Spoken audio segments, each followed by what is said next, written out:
take me across and wash all my troubles away. Like the lucky old sun, give me nothing to do. Roll around heaven all day. Our objective is African Union now. There is no time to waste. We must unite or we perish. I am confident that by our concerted effort and determination... Kwame Nkrumah was losing both domestically and internationally in his posture. He was practically alone in Flagstaff House. He was really a little bit paranoid. It was really awfully sad. He was even afraid to... I remember they opened their parliament one day, and Nkrumah didn't want to take the chance to drive from Flagstaff House to the Parliament building. He was a prisoner in a sense. You know, there had been a couple of attempts on his life while we were there. So he had reason to be a little bit apprehensive, but toward the end, he was a different person.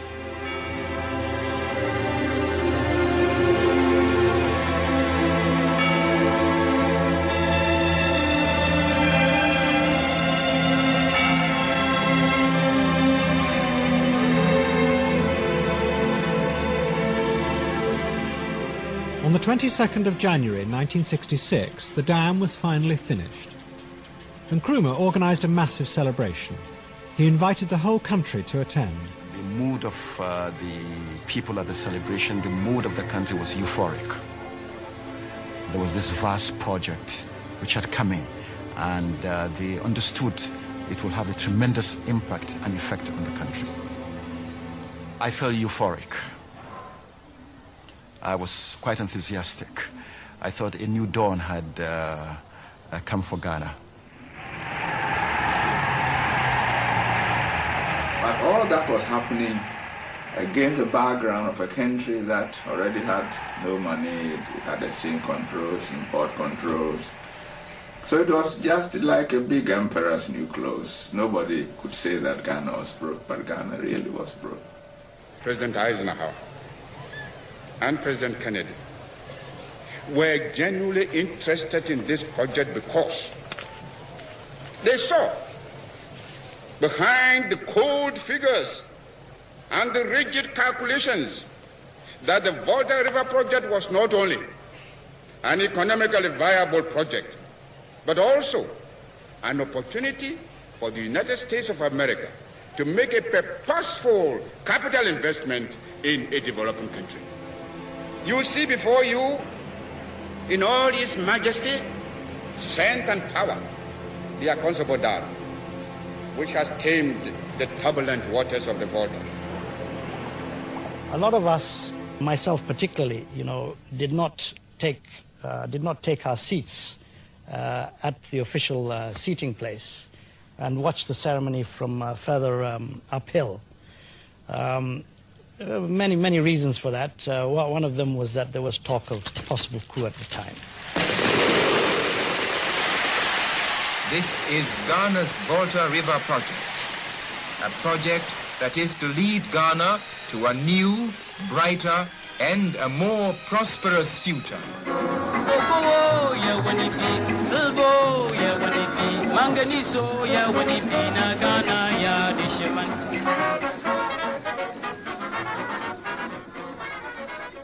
Citizens of Ghana and fellow countrymen, good evening.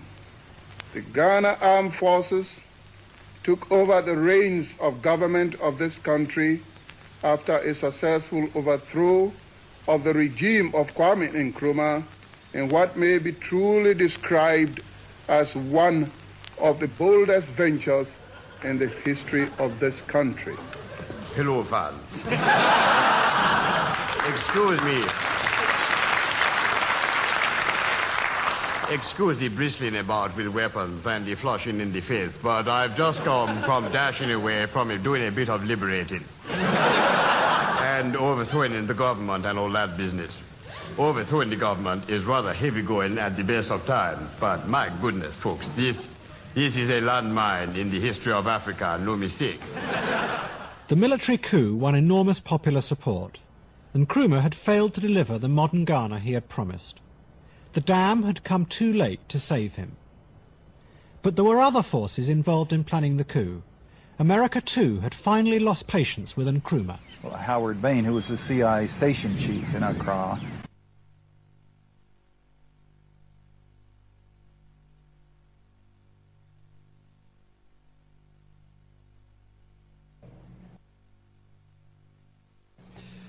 in fact,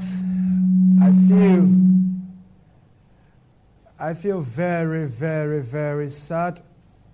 Why? Because when this illustrious son of our country was on the road of industrialization, the Western powers, so we call them, were scheming and propagating against his development agenda for this country. It's also a sad news to know that they were able to tie the hands of some of our leaders through bribery and corruption to sabotage and impede the future plans of OSAGYEFO Dr. KWAME NKRUMAH. Indeed, we have our hands in the woes of our country today. Even with that short time he spent in government, look at the achievement we just saw. We couldn't even tabulate all he did. That was the little we could bring to you.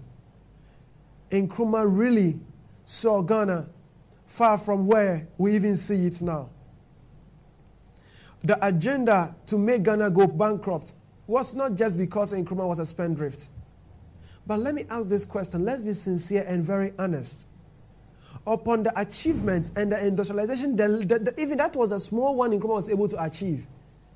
It's not worth our currency.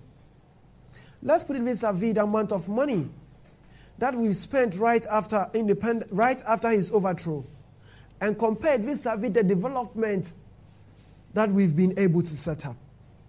Is it anywhere near to that of OSAGYEFO Dr. KWAME NKRUMAH? In fact, I'm saddened. We are not being able to tell our truth. It is beyond measure.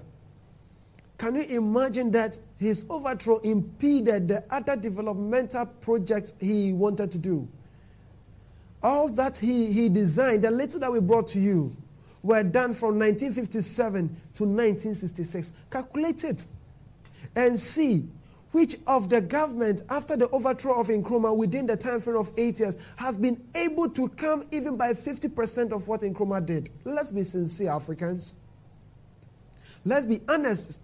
Every human being has his faults. Every human being is fallible. But let's look at his achievement as a great man. I know my phones are ringing, but I will take your calls in the very shortest time. And I believe that we will all be educated. We are now informed. We are now empowered to believe in ourselves better. Look at this man, what he did for the sake of Mother Ghana and the rest of Africa. But yet, people have the heart and the edge to demonize him. Not knowing to their knowledge is that the demonization was an agenda, a propaganda from the West. I am yet to prove to that. I'll read certain articles, and you are yet to listen to John Stockwell. John Stockwell was a former CIA agent of the United States of America, who at a point couldn't condone and contain the instrument that they are being used to overthrow legitimate governments, which Ghana was one. And sadly, Nkrumah happened to be one. When Nkrumah said that Patrice Lumumba's assassination was a clarion call to the whole of Africa, people thought he was joking. Watch this. Stick and stay, and let's take the other documentary. The overthrow of KWAME NKRUMAH. Now, obviously, you can look at it different ways. A Ghanaian might say, I thought we did it. Inside the CIA, though, it was quite clear Howard Bain got a double promotion and the Intelligence Star for having overthrown KWAME NKRUMAH in Ghana. The magic of it, what made it so exciting to the CIA, was that Howard Bain had had enough imagination and drive to run the operation without ever documenting what he was doing. and to sweep